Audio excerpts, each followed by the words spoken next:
Hey everybody, welcome back to Operations. Real Fan Man here.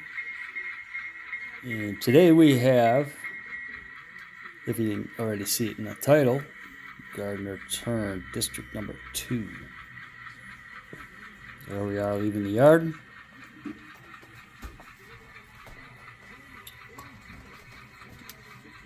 I'm just sitting here in my living room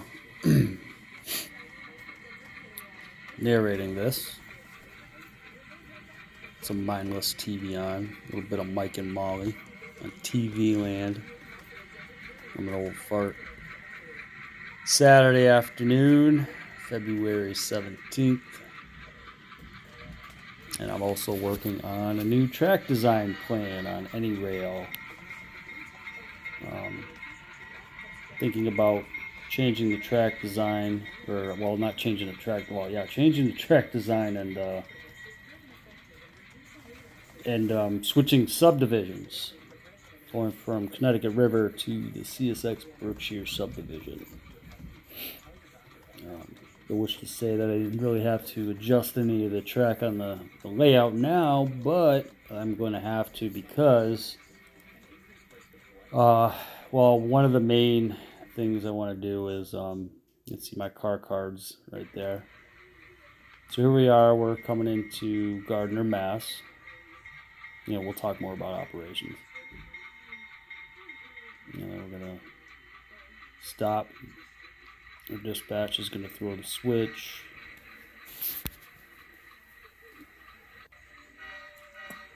And we're just going to pull the whole train with us onto the industrial siding, we'll call it.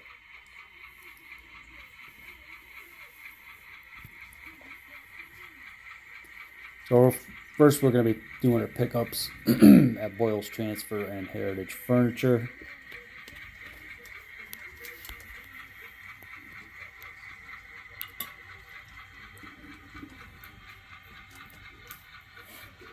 So about the changing of the subdivisions, still going to be CSX. I'm just more or less going to be doing the area I really grew up in. Is it East Deerfield? Is not where I grew up. I grew up in the Springfield area, so I rail fanned more down there when I was younger. There was Conrail in the beginning when I first started rail fanning there, and then it changed over to CSX. But nonetheless, I still look forward to it. I love building the layouts I build and taking them down, a little at a time.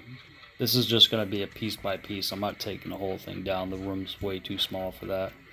So it's going to kind of like be a transition. It's probably going to take at least a good year to get where I really want to be at, which is okay.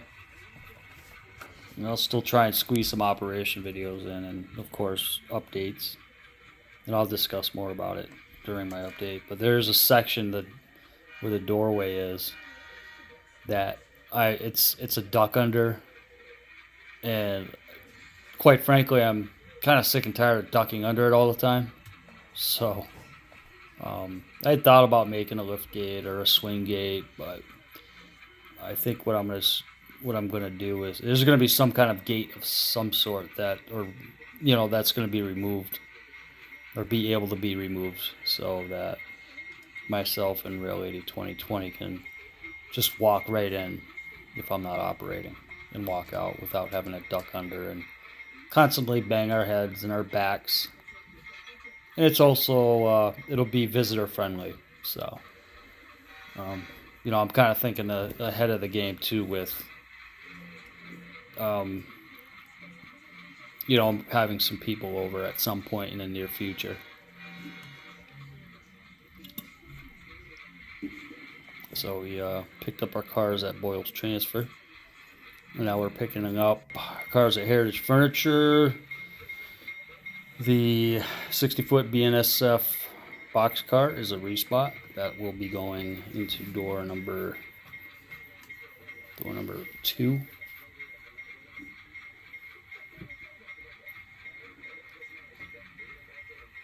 But I'll have more information on this big change coming up on a layout update down the road, which will probably be shortly after this video, or maybe even shortly before. So I could be talking past talk right now for all I know.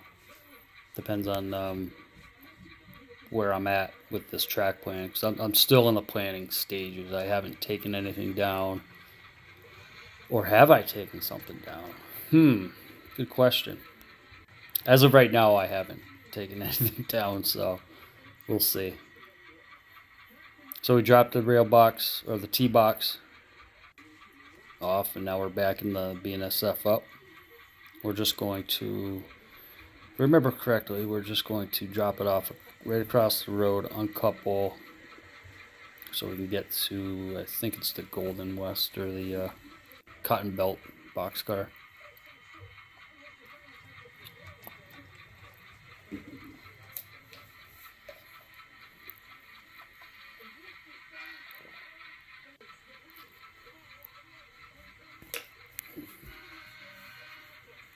So yeah, once I come up with a plan that makes sense for the Berkshire subdivision, I will start with basically the area of the doorway, and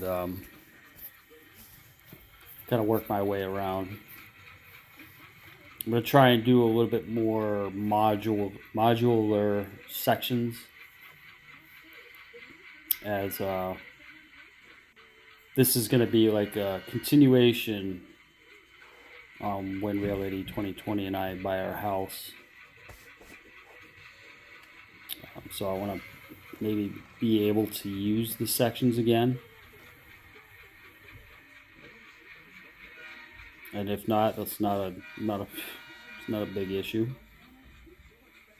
But if I can, great. If I can't, that's okay.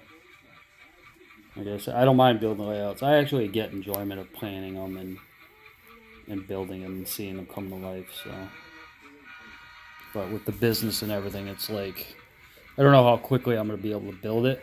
That's why, that's one of the reasons why I want to do it in sections.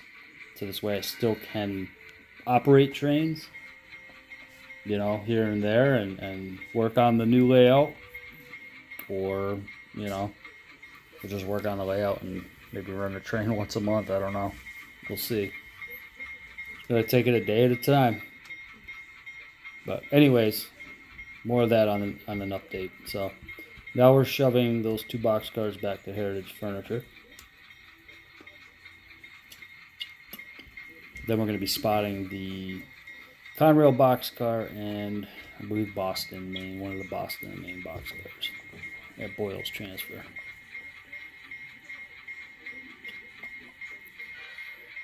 I actually had to pause the video there for a minute so I could just adjust Heritage Furniture's building a little bit. I think with some banging around it kind of loosened up, and then the boxcar got caught up on it. But we fixed it. Okay, those cars are dropped off. And now we're pulling up the Boyle's Transfer. Let me spot those 2 cars.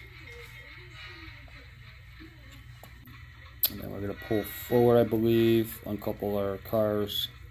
Then we're going to be doing a run around.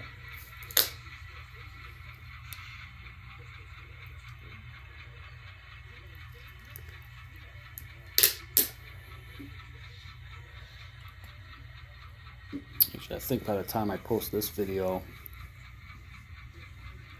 it'll be either a day before the contest or the day of the contest I'm having.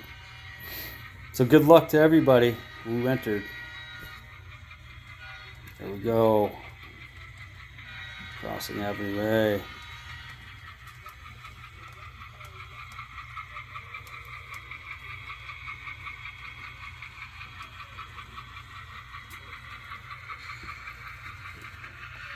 And we'll pass the switch. Dispatch will throw it for us. And then we'll collect our cars, and then we're going to switch out Armstrong Electric. Pretty windy out there again today. So this is Saturday, February 17th. Yesterday, Friday, February 16th, was probably one of our windiest days we've had this year. Mount Tom registered like 80 miles per hour winds yesterday. And that's pretty much the next town over in Hoyoke, Mass. It's like Hoyoke, Northampton border, but the winds were whipping. We probably had like wind gusts, I'd say anywhere between 40 and 50 miles an hour here at home. Alright, so those boxcars we're backing up to now are going to Armstrong Electric. Coupled up, we're gonna pull back. We get Tom hanging out in the road still. Good job, Tom. Keep up the good work. So I cut a square piece of plastic out, clear plastic. I glued it to his feet. And it worked for a little while, but just the other day I went to grab him and then the plastic piece just was like hanging off his feet. And I'm like, what the hell? It's like I used model glue. I mean, what the hell? It should work, right? But anyways, I'll probably just try a couple little dots of super glue or something. Alright, we got shoving back, coupled onto those guys. The 260 footers, we're going to pull those out. And I believe we're just going to shove them all the way back to the main on the east end.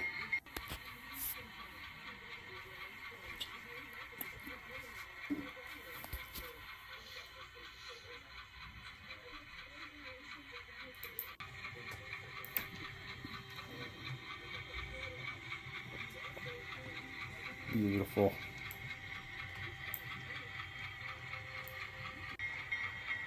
Okay, we're shoving our cars in.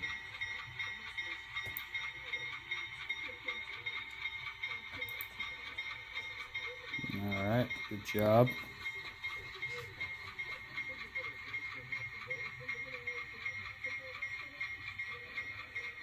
Alright, that'll do.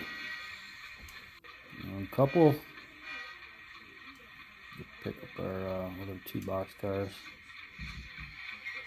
So I think we're just gonna shove all those cars back onto the main and head back to East Deerfield Yard.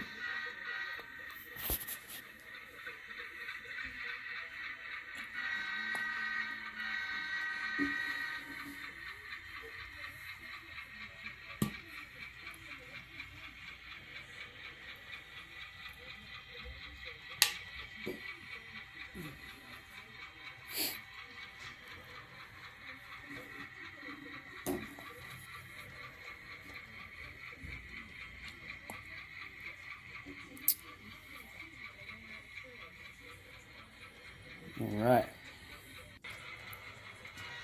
Now we're headed back to the yard. 5 o'clock somewhere.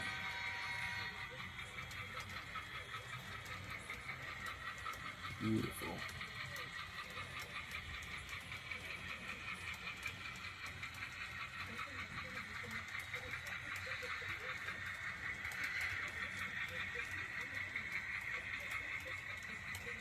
Yeah, I think we're getting another angle. Yep.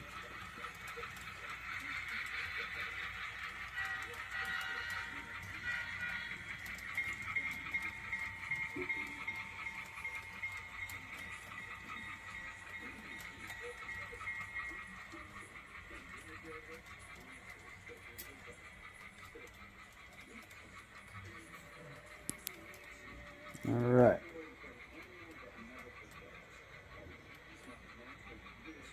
Good stuff.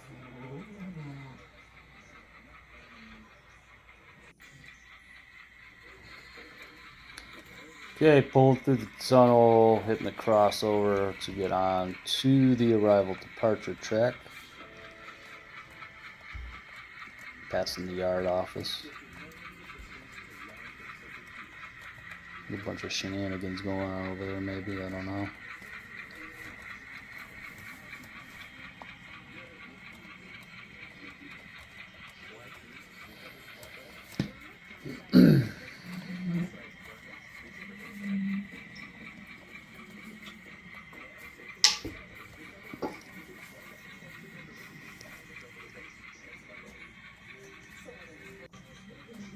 Nice and smooth. Nice and smooth.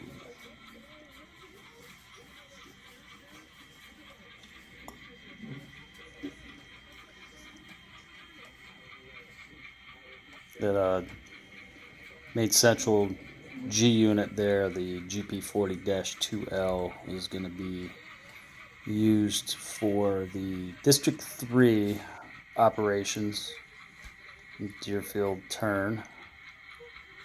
And here we are, just making our way down to the other end of the yard, west end, and our crew will just drop the cars off.